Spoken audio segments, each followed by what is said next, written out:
Hey everyone, I'm Mr. SCN 2016 Dewey Bowles. And I'm Mr. SCN 2017 Zach Del Mundo. We're going to talk to you about something that we all encounter every day at school, and that's the dress code.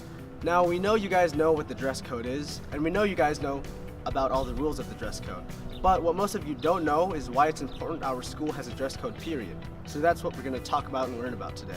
Also, we're going to cover some common misconceptions of the dress code and some changes for next year. All right, sounds good. Let's do it.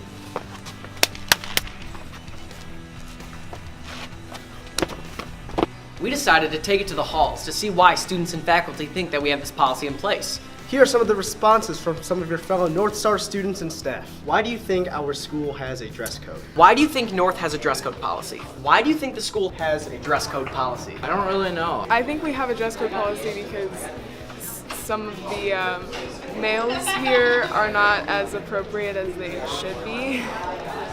So girls need to check themselves. If you have something like that's way too obvious or way too noticeable, it's going to distract other people from their learning. And if it has like curses on it or something like that, it's going to also it might offend some people. I think for a couple of reasons probably. First, so that students are dressing appropriately, obviously. And second, so that they're not a distraction or their clothing is not a distraction to others. I couldn't tell you because we didn't have that in Germany.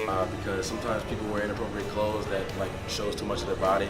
So I think they established that rule to protect the people around us and just to not be so vulgar with what the clothing people that are wearing. No, I couldn't tell you, but I think it's because people get distracted easily. Not that all students are like this, but some students might make poor decisions on what to wear and what they deem as appropriate or not. So by giving a standardized set of guidelines, they can sort of hold all students accountable to the same sort of appearance. Honestly, I really don't know. Well, I think they have a dress code policy to make sure that students come to school, not for popularity of clothes, for fashion.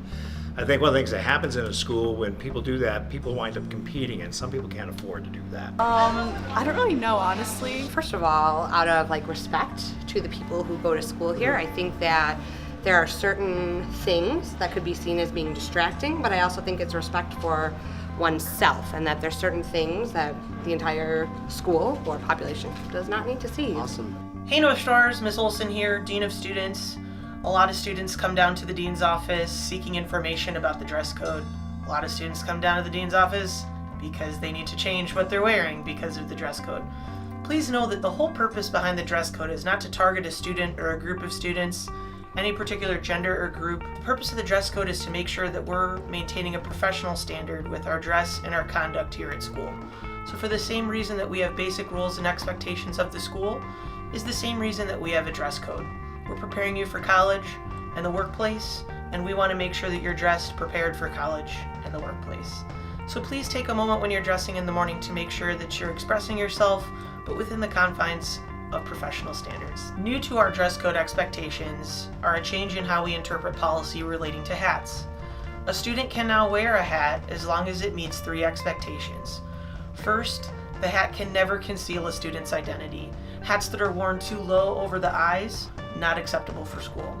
The second expectation for hats is that they not indicate something that's inappropriate for school.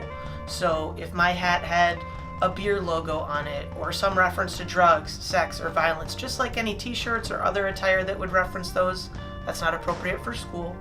And lastly, the hat can't pose a disruption to the educational process. And the person who's ultimately going to decide what is a disruption to your education are your classroom teachers. If you're wearing a 10-gallon hat sombrero in the middle of Spanish class, that might be really cool and that might relate to Spanish culture, but on the other hand, that might prevent the person behind you from seeing instruction.